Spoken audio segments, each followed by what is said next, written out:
अगोदर आपण कॅपिटलायझेशन, फुल स्टॉप आणि कॉमा यावर आधारित उदाहरणं बघितली होती. आता आपल्याला पंक्च्युएशन मार्क्स मधले क्वेश्चन मार्क, अपॉस्ट्रॉफी आणि एक्सक्लेमेशन मार्क म्हणजे प्रश्नार्थक चिन्ह आणि एक्सक्लेमेशन मार्क म्हणजे उद्गारवाचक चिन्ह याबद्दल माहिती करून घ्यायची आहे.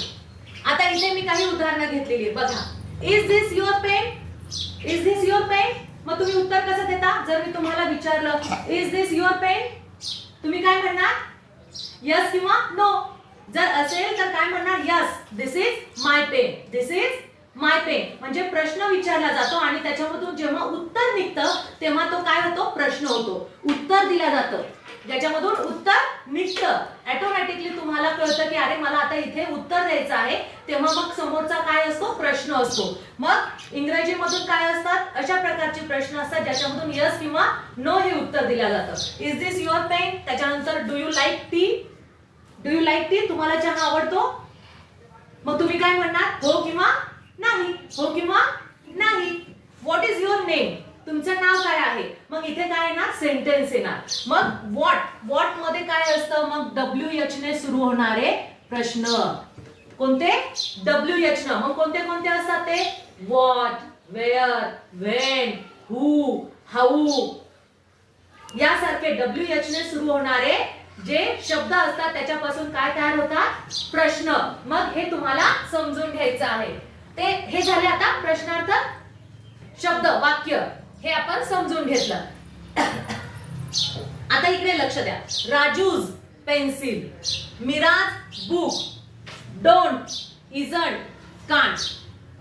आता इथे बघा, या ठिकाणी तुम्हाला वरती इथं हे चिन्ह दिसत आहे, बरोबर आहे? हे चिन्ह कशाचं आहे? अपॉस्ट्रॉफी. हे चिन्ह कशाचं आहे? अपॉस्ट्रॉफी. तुम्ही वाक्य पुस्तकात बघितलेले आहे. अशा प्रकारचे अवतरण चिन्ह असतात.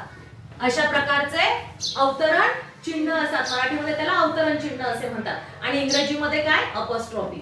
मग इथे बघा राजूज, राजूज पेन्सिल, इथे अपॉस्ट्रॉफी यस दिलेला आहे. मीराज बुक, इथे अपॉस्ट्रॉफी यस वापरलेला आहे. आणि मागे आपण शिकलेलो आहे हा घटक जिथे डू नॉट. डू नॉटचा शॉर्ट फॉर्म काय आहे?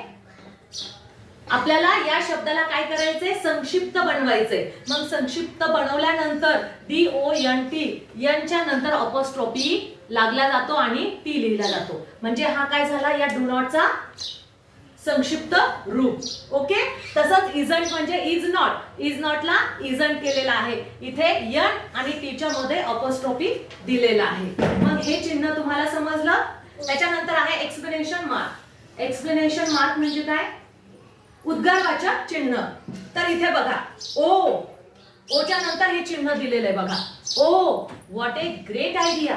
What a great idea. जेव्हा आपल्याला आश्चर्यचकित होतो, आपण अचंबा होतो, अचानक समोर साप बघितल्यानंतर आपण काय म्हणतो? बापरे.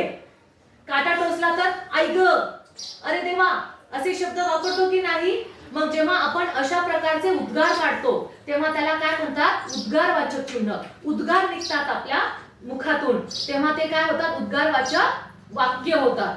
मग हे उद्गारवाचक ओ, व्हॉट अ ग्रेट आयडिया किंवा what a beautiful garden. What a beautiful garden, काय सुंदर बगीचा आहे. अशा प्रकारचे जेव्हा वाक्य येतात त्या ठिकाणी तुम्हाला एक्सक्लेमेटरी सेंटेन्स द्यायचा आहे. समजलं?